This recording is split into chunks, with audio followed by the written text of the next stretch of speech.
আসসালামু আলাইকুম দর্শক, মাইটু কবুতর ঘর পক্ষ থেকে স্বাগতম। দর্শক, আপনারা সবাই কেমন আছেন? আলহামদুলিল্লাহ, আমি আপনাদের দোয়ায় অবশ্য আলহামদুলিল্লাহ ভালো আছি। তো দর্শক, আজকে দেখাবো কবুতরের আহ, ঝুড়িতে কবুতর পালন সুবিধা এবং অসুবিধা, এবং কাঠের খোপে কবুতর পালন সুবিধা এবং অসুবিধা দুইটাই আজকে তুলে ধরবো। আর আপনারা জানেন, 3 মাস প্লাস হয়ে গেছে আমার মনে হয় যত সম্ভব কবুতর থেকে ডিমে এখনো বাচ্চা আসে নাই বা ডিমে আসে নাই। আমি দু একদিনে লক্ষ্য করতেছি কবুতরগুলা প্রায় আহ জোড়া বাঁধার মানে কাজগুলো সম্পূর্ণ করার চেষ্টা করতেছে। তো সেটা দেখাবো ইনশাল্লাহ। পুরো ভিডিও জুড়ে থাকবেন ইনশাল্লাহ, তাহলে আপনারা বুঝতে পারবেন। এটা অবশ্য জোড়া নেওয়ার চেষ্টা করতেছে এই দুইটা, একটা কবুতর আর একটা কবুতর পিস পিস ছুটে, সবসময় ছুটে মানে এক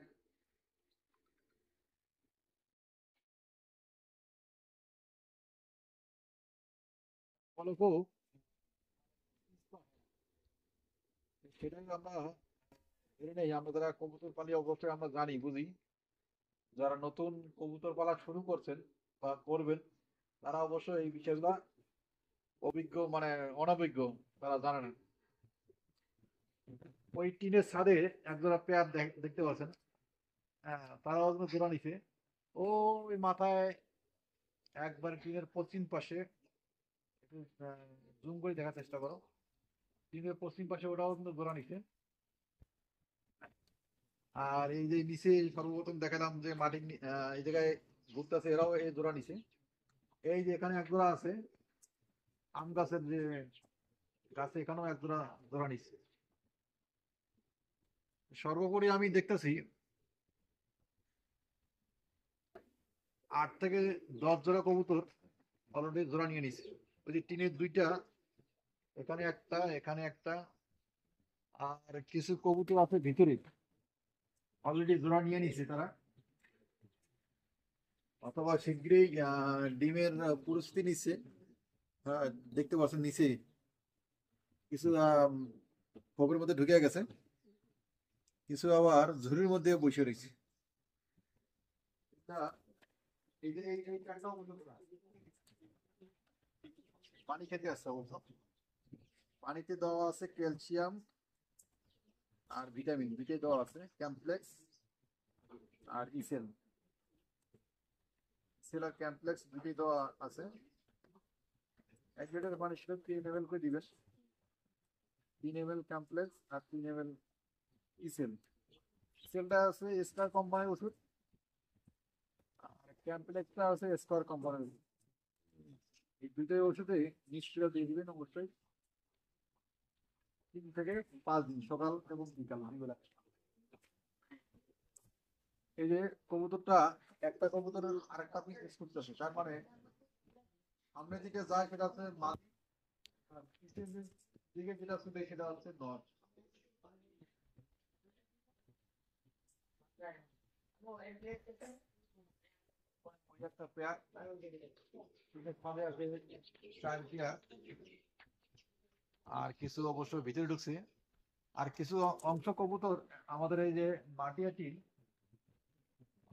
অবশ্য শরীরটা অবশ্য ভারী নিচ্ছে, পরিচয় নিচ্ছে, কারণ ওদের তাপমাত্রার দরকার আছে। অনেক কবুতর টিনের ছাদে থাকতে পারে না। 10টা টিনের ছাদে থাকতে পারে না, পিছলে জাতীয় জিনিস। আর এটা হচ্ছে মাটির টিন, মাটির মধ্যে তৈরি করা কি যায় না, সেই মাটির টিনের মধ্যে ওরা অবস্থান করতে পারে, সুন্দর থাকতে পারে।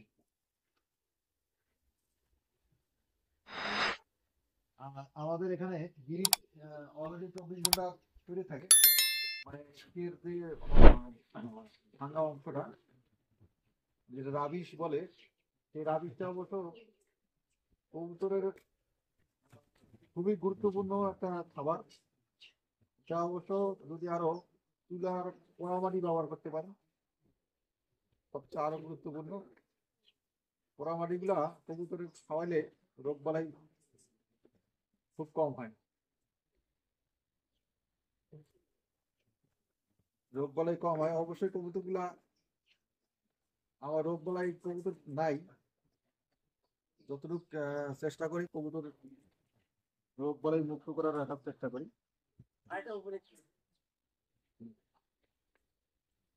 এই যে সিরাজির সাথে একটা বিউটি না রেসার হবে,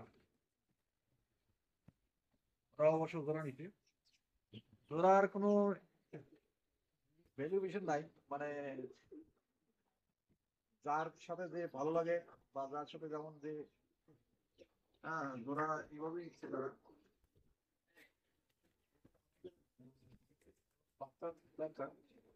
সেক্ষেত্রে ছেড়ে পাল্টাছি। ওই যে নিচে একটা সিরাজি আছে, সিরাজিটা অবশ্য জোড়া নিয়ে নিচ্ছে, সিরাজিটা অবশ্য ডিম বাচ্চা এর আগে করছে, আবারও জোড়া নিয়ে নিচ্ছে। দেখতে পাচ্ছেন একবারে গোলাকার হয়ে গেছে, মানে খাওয়া দাওয়ার মানে মানে ভালোই করে খাইছে, গোলাকার হয়ে গেছে।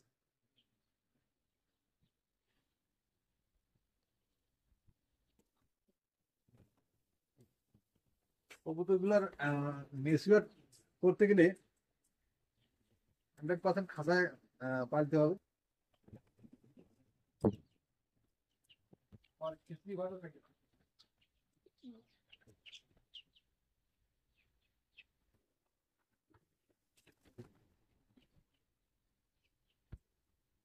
এগুলো যে সবজি ভাত, সবজি ভাত তারা অবশ্য সুন্দরভাবে খাচ্ছে।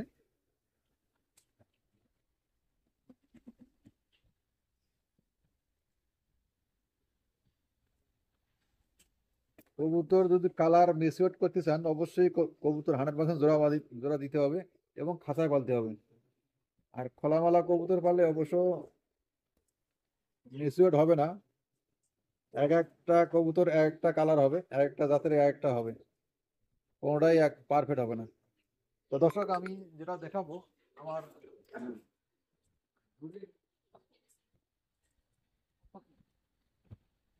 কথা, অনেক কবুতর বেড়েছে আর কিছু এখনো কবুতর ভিতরে অবস্থান করতেছে।